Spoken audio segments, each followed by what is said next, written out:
সেই দিন এক পার্লার প্রমোশনে যাওয়ার পর পার্লারের আপু আমার মুখের সামনে থেকে গরুর মাংস সরায় নিছে।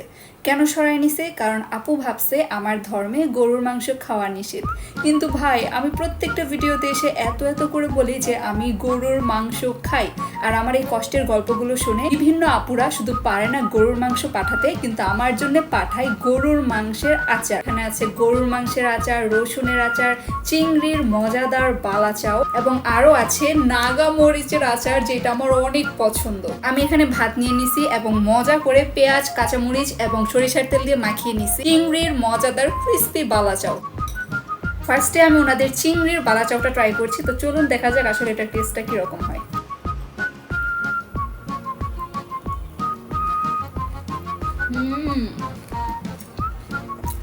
অনেক ক্রিস্পি, অনেক রসুন দেয়া, আরো অনেক রকম মশলা দেওয়া, অনেক মজা। এবার ট্রাই করব ওনাদের রসুনের আচার। চলুন ট্রাই করি ওনাদের রসুনের আচারটা আসলে টেস্ট কিরকম। রসুনের আচারটা আসলে মজা, আলাদা করার মতো। রসুনের আচারটা আসলে মজা। ট্রাই করছি ওনার স্পেশাল গরুর মাংসের আচার। ভাইরে ভাই, ভিতরে খালি গরুর মাংস আর মাংস। চলুন ট্রাই করি ওনাদের গরুর মাংসের আচার। এখানে অনেক গরুর মাংসের পিস দেয়া। অনেক সময় দেখা যায় রান্না থাকে না ঘরে, আপনারা কিন্তু এই গরুর মাংসের আচারটা ফ্রিজে রেখে অনেক দিন খেতে পারেন।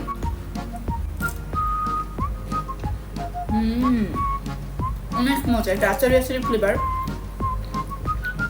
আস্ত গরুর মাংস। এবার টেস্ট করবো ওনাদের নাগা মরিচের আচার। দেখেন ভাই, কত নাগা মরিচ। এই নাগা মরিচের আচার খিচুড়ি দিয়ে যে কি মজা লাগবে খেতে। দারুন ভাই, 100-তে 100। দারুন মজা, দারুন। এটা অসাধারণ বানাইছে, অসাধারণ। আপনারা যারা এরকম আচার খেতে পছন্দ করেন, অবশ্যই স্মার্ট রয়্যাল মার্টে গিয়ে অর্ডার করে খাবেন।